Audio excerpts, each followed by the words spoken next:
Hi, this is Kate Maven, author of 101 Secrets of Canadian Culture. And today I'm going to talk about secret number 8, small talk. Now, in the last recording, I explained about taboo subjects and how we avoid subjects that may cause conflict.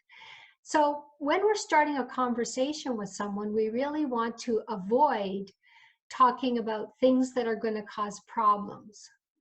So often, one of our icebreakers, one of the ways that we start a conversation, is by talking about something impersonal, not special to me and not special to you. So we might talk about the weather.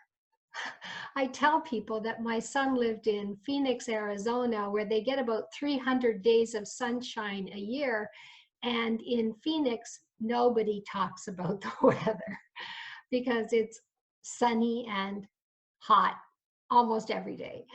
But in Ontario, where I'm living right now, the weather changes maybe 3 times a day. So the weather is a good topic. The correct way to talk about the weather, though, is not to complain. In another secret, I'll explain about complainers and how you're expected to have a positive attitude even when things are going badly. So it's important to have things to talk about and to do it in a way that doesn't make people dislike you. So when you want to talk about the weather, actually what I would usually do is say something like, "So how do you like this weather?" And then regardless of what the person says, I'm going to agree. So if they say, "Oh, it's a beautiful day," even though it's minus 40 and has been snowing for 3 days, I say, "Yeah, gotta love winter." And if they say, "Oh my God, is winter never going to end?" I say, yeah, I'm so tired of it, aren't you? So I agree with people because when I agree with them, they're more likely to want to continue to have a conversation with me. So if you want to start a conversation, don't start by disagreeing. So normally asking about the weather and then agreeing with whatever that person says is a good way to start. The next thing that happens though is that now you've talked about the weather, and now what do you talk about, right? Well, the next thing you can do is you can ask people about their family, which is the same as it would be anywhere else. You would say, "How is your wife? How is your husband? How are the kids?" And maybe, quite surprisingly to you, we would also ask about people's pets. If they have a dog or a cat, we're going to say, "How's your dog?" And if you know the dog's name, you should use the dog's name. You know, how is Spot? How is Bowser? Because people like to talk about their pets. So actually, if you're out in a park and you want to practice English and you want to start a conversation, there are 3 groups of people that you can pretty much always start a conversation with. One of them are people with dogs. For some reason, people who are out with dogs are more likely to be friendly and willing to start a conversation than people who don't have dogs. The second group are people who are out with babies. Now that makes a little bit more sense because if I was stuck at home all day with just me and a baby, anybody who wants to talk to me is really a good idea, right? So they're more likely to be willing to have a conversation. The third group that you might be able to start a conversation with are seniors. Seniors are often a bit lonely in Canada.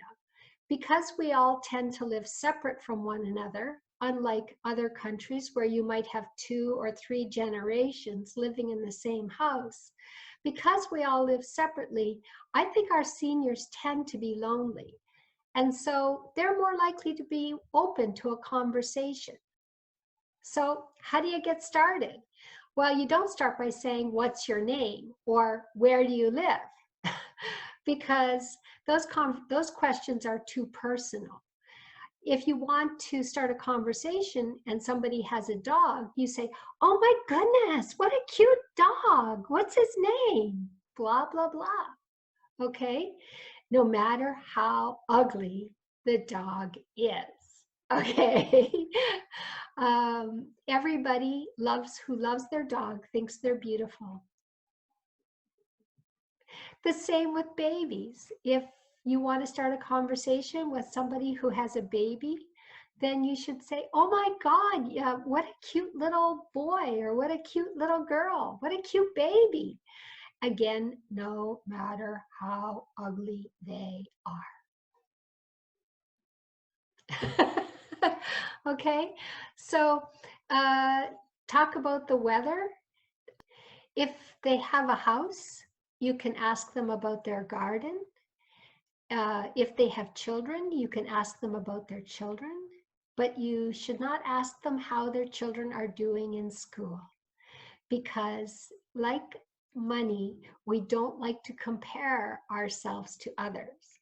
And if you tell me your child is getting 98% and my child is getting 68%, then we cannot be equals.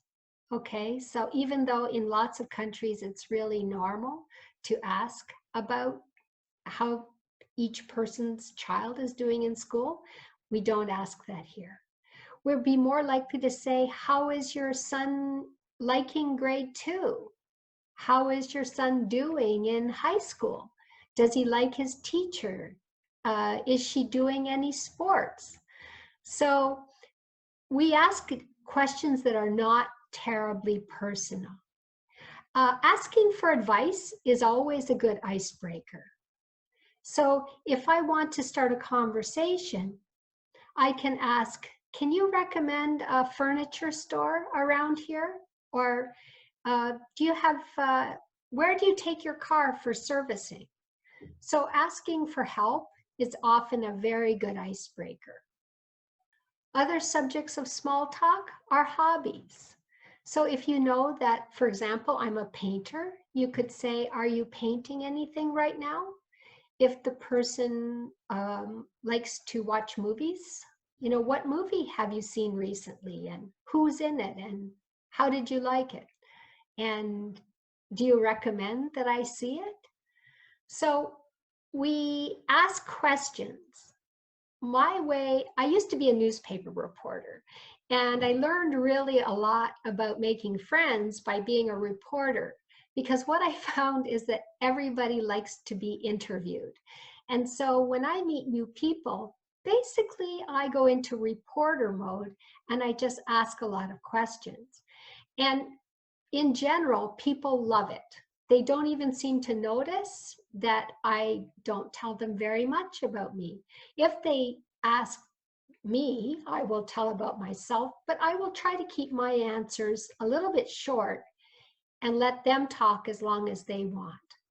Once somebody's my friend, all of those rules go out the window and you can each talk without thinking about how the other person will be perceiving it. But at least at the beginning, it's a good idea to be a little bit careful about how you start conversations. So remember, you can talk about the weather. You can talk about people's kids or pets. You can talk about sports. If you like hockey or baseball, that's great. I'm going to talk about those more in another secret. You can talk about gardening. If you've got a garden or the other person has a garden, ask them about their garden. They will be off for, I don't know, an hour maybe telling you about their garden. But again, be an interviewer. So I hope that helps you get started having conversations with Canadians. Thanks for watching. If you want to learn more about Canadian culture, you can check out my book, 101 Secrets of Canadian Culture. It's available on Amazon in most regions. and in Canada, it's available on Amazon.ca. Next week, secret number 10, don't ask questions that are too personal. This goes into a little bit more detail about the things we just talked about, as well as about taboos and how to talk personally and in a friendly way without offending people. Okay? If you like this video, please like and subscribe, and I'll see you soon for Don't Get Too Personal. Thanks.